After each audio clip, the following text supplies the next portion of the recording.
What's up, y'all? It's Ty. In this video today, I'm going to be going over talking about the best defensive settings that you guys can run in NBA 2K25 MyTEAM. Now, within this, I'm going to be talking about why I run these settings and exactly what these settings do. So this is going to be as in-depth of a defensive settings video as there has ever been on a TyDeBo YouTube channel. Now, as we do dive into this, if you're new to the channel, please smash that subscribe button. Really do appreciate all of the support on the channel. Now, to do this, I'm just going to hop into a domination game and go through it one by one. Now, let's talk about my settings. Is there anything in your settings that affects your defense? Well, there kind of are. First of all, if you play with vibration function or trigger effect, I don't know what to tell you. I do not play with those. Off-ball defense mode, I'm on camera relative. I don't know, again, how much that really matters. Double team reaction, I think that's offensive. I'm on auto. But just go through, look at all of my settings.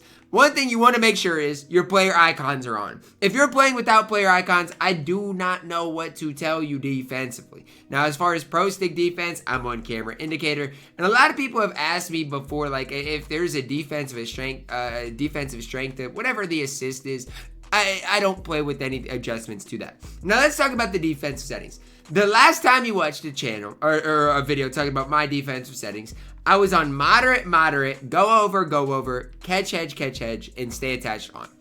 Now, let's talk about each setting. On ball pressure, what does it do? Basically, it looks at how tight you guard your opposition.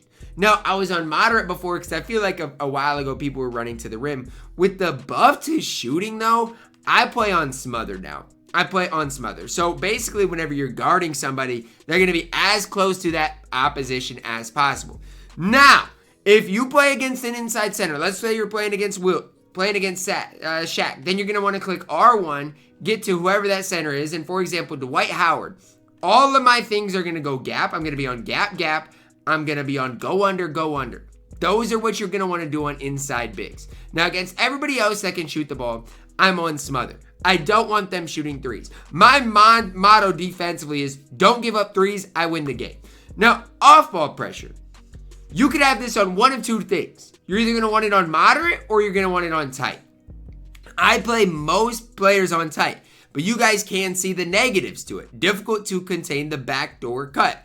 So, it all depends who you're playing. If you're playing a back cut merchant, somebody that literally back cuts on every possession and you can't stop it, turn it to moderate. And I'm telling you, if you turn this on moderate, back cuts will be hard to get on you. Now, again, I run on tight mostly because if you're playing against the guy, let's say like Kyle Korver, for example, you do not want him shooting the ball. Now, again, you can adjust this player by player. For example, you want tight, but then again on Dwight, I want gap. I want my opponent to be as far off of Dwight Howard as possible. So I like to just have my settings on basically smother tight for the most part. And then in game, so you play an unlimited game or a showdown game, for example, then you can adjust them player by player specifically. Now, for screens, I go over. That's me personally. Some people go under. But again, my motto is if I don't give up the three ball, I'm not going to lose. So I'm going to go over. Now with this is your hedge settings. I've got catch hedge on. Go over is pretty self-explanatory. Catch heads. What is this? What is your goal here? Well, the negatives is giving up the mid-range jumper. Tough to play if the hedging player is not quick. Now again, if you're running, a center that has 25 speed, sure, it might be tough. But the one thing with catch hedge is I can X switch. So we stay attached on. What is X switching? Let's talk about it. So if you're guarding the pick and roll and you hold down X on PlayStation or A on Xbox, your guys are gonna switch. And so if you have go over on and they hit the screen and you can't get over it and I have to step up on the screen, then I'm gonna hold A on Xbox, X on PlayStation. You're gonna switch that screen. And this allows you the ability to do that. Now, again, if my guy gets through the screen, a lot of time I control the guy getting through the screen and manually go under. If I get through the screen, then your center's already on the hedge guy, right? Or he's already on the screen guy, the guy setting the screen. That's what stay attached does. Just allows them to stay attached to the screener. You guys can see the positives and negatives of this. The positives are the opponent remains closely guarded during all offensive plays. Great if the opponent is a key threat. Negatives is the defender doesn't help teammates when their matchups get scoring opportunities. Now, the thing about this is, sure, that happens, but that's why you have to be able to X switch. If you're running my settings, you've got to be able to X switch. But these are my defense settings. Go over and then hedge. And then I have no help on. A lot of people ask me, Ty, do you run pre-rotate? Absolutely not. Absolutely not. Because my main goal is to not give up threes. So if you have pre-rotate on, a lot of times they'll rotate over. You'll give up some three-point opportunities. I have it off, and then I have no help. I do not want my guys to help whatsoever. If I give up a layup, dunk, or a three, it's my fault. It's because I don't X switch right. It's because I don't, step up right. It's my fault. I don't want the CPU helping off of their defenders.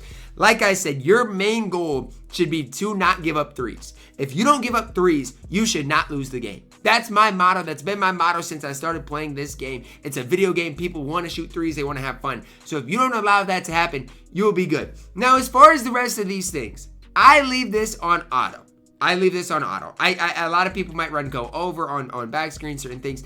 I leave it on auto, even transition defense. You can look through these things, decide if you personally want to do these things. I leave it all on auto. I don't really care what my team does as far as everything else is concerned. Everything else is on auto. Smother, tight, go over, catch, hedge, stay attached on, no help. It's super simple settings. But the tough part comes with, do you know your icons? I can give you the easiest defensive settings in the world, but if you're not comfortable with your icons, you're going to be bad defensively. So my biggest piece of advice, even like when I've given lessons to people in the past. Now, if you want lessons this year, it's going to be crazy expensive because I don't really do them. But anyways, when I do that, one of my main pieces of advice to them is know your icons. That is the most important thing that you can do on this game. Is know your icons. Because if you don't know your icons offensively, guess what? If you get double teamed, you're going to be in a panic. You don't know what you're going to do, or even if you have to make a quick read and you don't know your icons, you're going to be in a panic. You always want to pass offensively with your icons, and defensively, you got to know your icons. If you want to rotate, if you want to X switch, if you want to do all these things, you've got to know your icons, and it's got to just kind of be a habit to you guys. It's similar to like in Madden or college football. Knowing defensive adjustments, what you're doing, or even, offensively, if you want to call hot routes, you got to know what each button does. If you don't, you're going to be behind the 8 ball, and that's how it is in 2K. And so, like, even during free throws, even during, dead ball situations, just get in a habit of using your icons. Click R1, click to a certain icon, get in a habit of that, because the better off you guys are with your icons, the better these settings are going to work. Yes, I do believe these are the settings that can help you win the game, more games than ever before. But if you don't know how to X switch, I think I've got a video on how to X switch. It's from a past 2K, but it's the same thing. Go watch that, how to X switch. If you know how to do that, and you know how to if you know your icons like the back of your hand, these settings are going to lead you to winning more games than any other settings in this game. I was using moderate, but as I was doing that, I was giving up way too many threes, and I'm like, this is not, it just ultimately does not fit the way I play defense. If you can, two things, if you can turn the ball over less than your opponent and make more threes than your opponent, you will win every game you play. I almost promise you, because if you're forcing turnovers and making threes, that's a perfect recipe in a video game to having success. And that's my recipe. It's how I've had success for year after year. Yes, these defensive settings are my favorite defense settings in the game. But like I said, a lot of it just comes back to you and can you X switch? Because if you can't X switch, then there's no point even run and stay attached. If you can't click on and get under the screen sometimes, then your go over is going to be way too easy to screen and just run around the rim. Like I said, you got to be able to manually get through the screen. You've got to be able to X switch in certain situations, though, and you got to know your icons. That's the most important thing to these defensive settings. Sure, I can give you guys my defensive settings, but if you want to be elite at this game, especially defensively, you've got to do the other things right. So hopefully this video does help you guys out. Again, my main adjustment right now is running smother on ball and tight off ball.